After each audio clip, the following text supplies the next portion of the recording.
โอ้มาแล้วบ่อ้ายมาฮอดแล้ว โดยเป็นจังไดมื้อนี้เมื่อยบ่ก็เมื่อยหั่นละเหือแห้งก็บ่ค่อยมีแต่ก็อดก็ทนได้เพื่อลูกเพื่อเจ้าโดยมาน้องเฮ็ดของกินแล้วมานั่งก่อนอ้ายครอบครัวของซัก แกงหน่อไม้ ถึงจะบ่ได้ร่ำรวย น้องเฮ็ด แต่ทุกมื้อก็เต็มไปด้วยความสุข โดยที่บ่ฮู้เลยว่า ความสุขนั้นกำลังจะถูกกัดกินจนหมดไป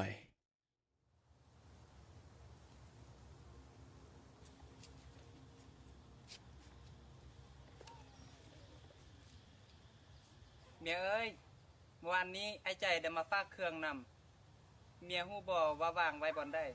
โดยอ้ายน้องปลาเมียนอยู่ทั้งโตหั่นแหละใกล้ผงสีขาวอ้าย โอ้ตัวนี้เนาะ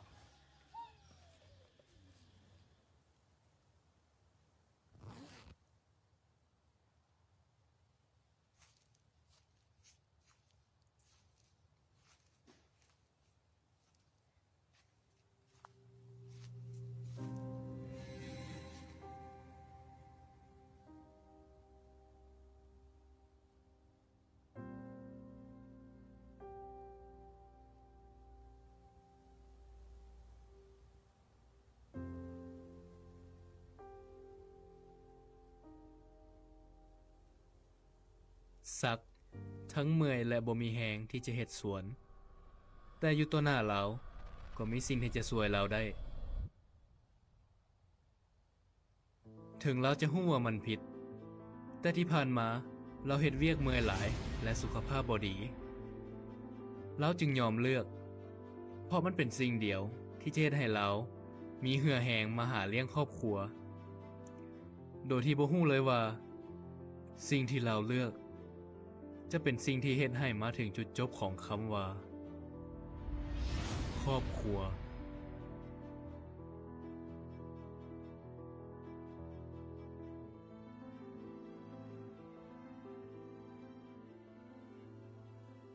โอ้ไอ้มีน้ำบ่เขาขอกินเนี่ย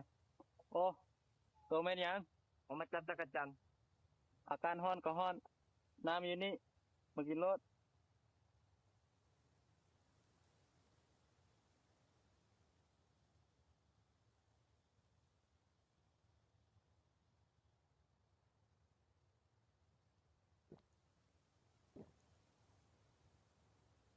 โอ้ไอ้เจ้าเห็นเนี่ยเขาเห็นตอนเขายางมาเจ้าวางเครื่องโอ้อย่าดีเศร้าเมื่อยอ้ายนี่แหละไปอยากลองบ่โอ้แท้ป่ะลองนิดนึงก็ได้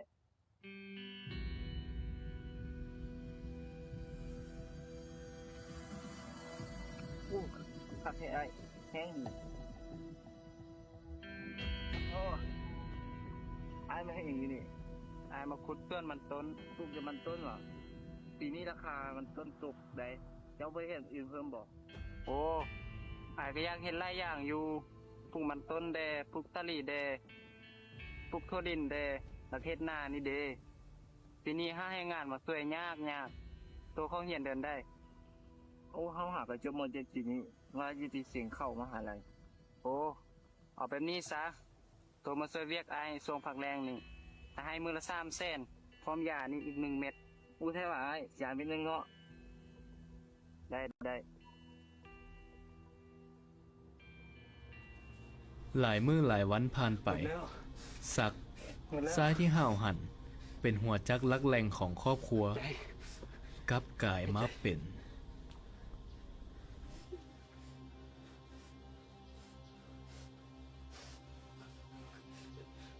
ไอ้ใจ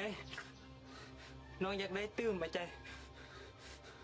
ไอ้มาส่งให้น้องได้บ่ไอ้ฮะมาเร็วไอ้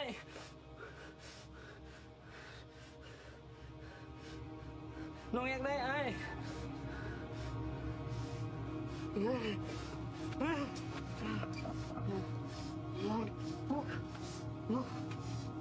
ดีปะ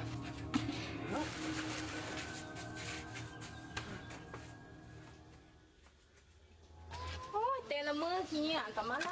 หลายแท้เนาะเอามาใส่อ้าย เอาเงินไปกู เอาเงินอยู่ใส่น้อง เอาเงินไปกู น้องบ่มี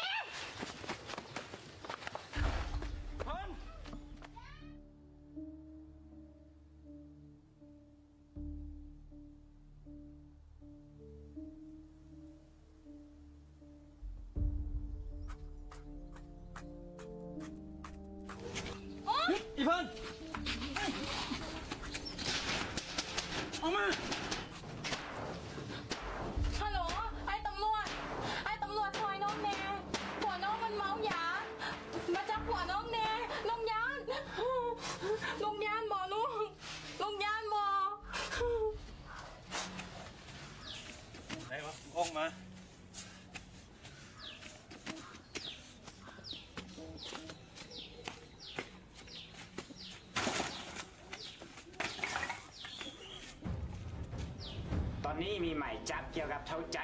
จากคันเทิงที่พวกเราติดตามมาโดนแล้ว แล้วก็เมื่อกี้นี่ยังมีสายโทรมาจากประชาชนว่ามีผู้ก่อเหตุอาละวาดข่มขังซึ่งพวกเราต้องได้แบ่งกำลังเป็น2ฝ่ายฝ่ายหนึ่งต้องได้ไปจับกลุ่มเกี่ยวกับเท่าใจอีกกลุ่มหนึ่งต้องได้ไประงับเหตุการณ์อาละวาดดังกล่าวซึ่งพวกเราต้องได้ปฏิบัติหน้าที่ตอนนี้ด่วนเลยปฏิบัติคนไป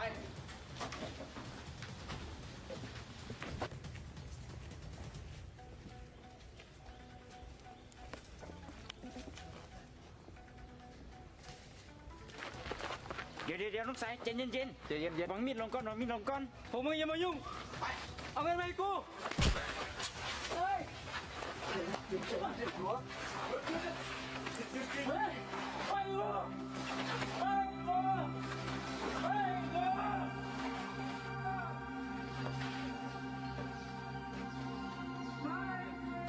นี่เลยผลของการเสพยานะเพราะว่าบดีแล้วยังไปเสพอยู่ไปติดคุกพุ่นไป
ยศเขามีหมายจับและหมายค้นมาจับตัวเข้าใจกรุณาให้ความร่วมมือด้วย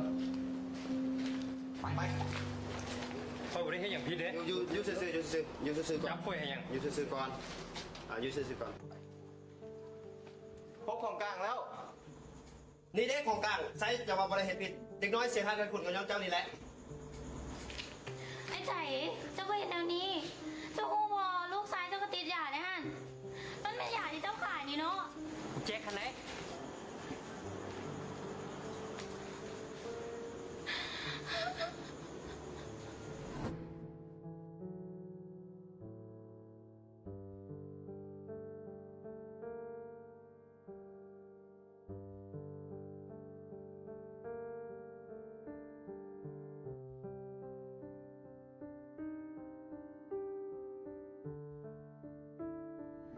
เด้สุดท้ายก็ทึกลูกตัวเองไปลงกันอยู่ห้องการพุทธไป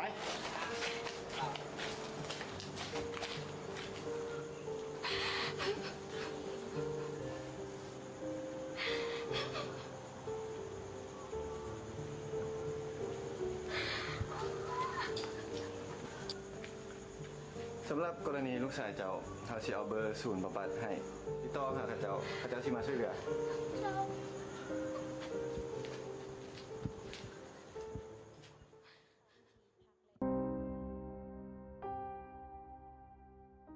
เฮ้ยวงแม่ข่าวบักแจ็คมันตายแล้วได เอ้าแจ็คได้ เอากับบักแจ็คติดยาหันดิ โอ้มันอยู่บ้านกูดิหันก็เดี๋ยวว่าเมย์มันเอามันไปสูนย์บำบัดได้2 มื้อน่ะเป็นหยังคือตาย มันลดลงแดงซอกจนตาย เจ้าหน้าที่ศูนย์บำบัดเขาช่วยแล้วแต่บ่ทัน ได้ยินมาว่ายาที่มันเสพอะนะพอเป็นคนขาย ป้าอีตนเมย์มันเนาะพวกก็ติดคุกลูกก็มาตายจะเป็นซาด นก ในชีวิตเฮามีทางเลือกหลากหลาย แต่การเลือกใช้ยาเสพติดบ่แม่นแต่ทำร้ายตนเอง แต่ยังทำลายคนอ้อมข้างนำจงเลือกที่จะเข้มแข็ง และก้าวข้ามความยากลำบาก ไปสู่อนาคตที่ดีกว่า